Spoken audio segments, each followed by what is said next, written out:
When you decided to be friends with Amal, तो कहीं ना कहीं लोग थोड़े से ये हो गए थे कि what is it? Why didn't she stand up for herself and her mother?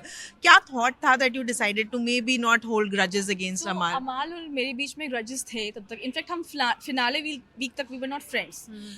तो अमाल ने पहले मुझसे माफ़ी मांगी फॉर माई मदर, और 3 बार मांगी कि I am sorry and all this stuff. तो फिर आई थॉट कि he is being sorry for my mother, और मैंने भी उसके फादर के लिए, उसके पेरेंट्स के लिए गुस्से में कुछ बोल दिया था, तो मैंने भी माफ़ी मांगी। मैंने कहा ठीक है, I am sorry and all. बाकी उसने मुझे जो हुआ था, मुझे hardly I don't really care कौन मुझे क्या बोलता है, बिकॉज मैंने इतना कुछ सुना है लाइफ में, मुझे अभी चीज़ें बहुत वो लगती है, छोटी छोटी चीज़ें लगती है, but since it was about my mother I was like कि इट्स अ बिग डील।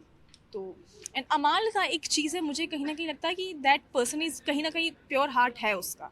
उसने गुस्से में आके बहुत कुछ बोल दिया जो कि बहुत गलत है, नहीं बोलना चाहिए था, लेकिन उसने माफ़ी मांगी। एंड आई वाज लाइक कि I don't want to be person कि नहीं मैं तुम्हें माफ़ नहीं करूँगी, मैं वो नहीं करूँगी, I don't like be dramatic.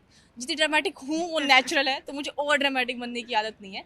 सो मैंने माफ़ कर दिया जी। उनको। क्योंकि और मेरी जब माँ आई घर में, तो मैंने कहा my mom was good towards him, and तब मुझे लगा I have learn a lot from my mother. She Right. Doesn't hold, she is so sweet, she is my opposite completely. Absolutely. तो मुझे लगा कि मेरी माँ ने माफ़ कर दिया, तो मैं ऐसा क्यों बोला कि तूने मेरी माँ को ऐसे बोला वैसे बोला। And he I felt like he was genuinely sorry. तो मैंने कहा ठीक है, कोई बात नहीं। Right. And Farhana tell me, of course बदतमीज कहा गया है, फाउल माउथेड कहा गया है, अगर अभी आप डिफेंड करना चाहो खुद को तो आप क्या बोलना चाहोगे इस बारे में? तो सिचुएशनल हुई है चीज़ें, जो भी चीज़ें हुई थी। ऑफ कोर्स मैंने काफ़ी सारे ऐसे चीज़ें बोली है जो बिग बॉस बोलते हैं कि बिना सोचे समझे बोल देती है, लेकिन कहीं ना कहीं ऐसा होता है कि आप बहुत ट्रिगर हो जाते हो चीज़ों से, आपको समझ नहीं आता आप क्या बोलोगे, and you are in a situation, person like me who is very reactive and response in like a second. तो कहीं ना कहीं आपको, मेरे कोई ध्यान में नहीं आता कि मैं टीवी पे हूँ, कैमराज है, मुझे बोलने के बाद याद आता वो कैमराज थे, बट ठीक है, इट्स ओके, नेवर माइंड। तो that's part of me Right. Who I am, because I don't think much. मेरे डिसीजंस लेने हो, मुझे कुछ बोलना हो, किसी को दिल की बात जो भी हो, अच्छी हो, प्यारी हो, कड़वी हो, मैं बोल देती हूँ। मैं सोचती नहीं ज़्यादा कि अब मुझे Right. ये बोलना है तो वो बोलना है, ऐसे करना है वैसे करना है, बिकॉज मेरा लाइफ भी ऐसा ही रहा है।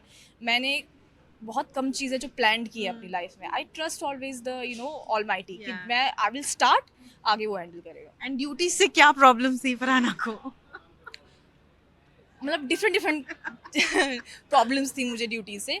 जैसे कि मुझे काम करना बिल्कुल पसंद नहीं है ऑनेस्टली, एंड वो भी जब ऐसे लोगों के साथ जो अनग्रेटफुल लोग हो। अभी आप किसी के लिए कुछ कर रहे हो और बाहर जाके वो आपको सुनाएगा तो आपका मन करेगा और वो की प्लेट इसी के सर पे फोड़ दूँ मैं। तो वो चीज़ें और सिचुएशनल, मतलब किसी कोई कैप्टन मुझे पसंद नहीं, उसने ड्यूटी दे दी, या मैं कुछ और ड्यूटी चाह रही थी और 4 लोग ने कहा हम नहीं करेंगे, ये नहीं करेगी, वो ये। मैं ठीक है, अगर तुम लोग 10% हो, मैं से 100% ज़्यादा आगे जा सकती हूँ। तो Amazing. वहाँ पे टक्कर की भी बात आ जाती है कभी जी। कभी।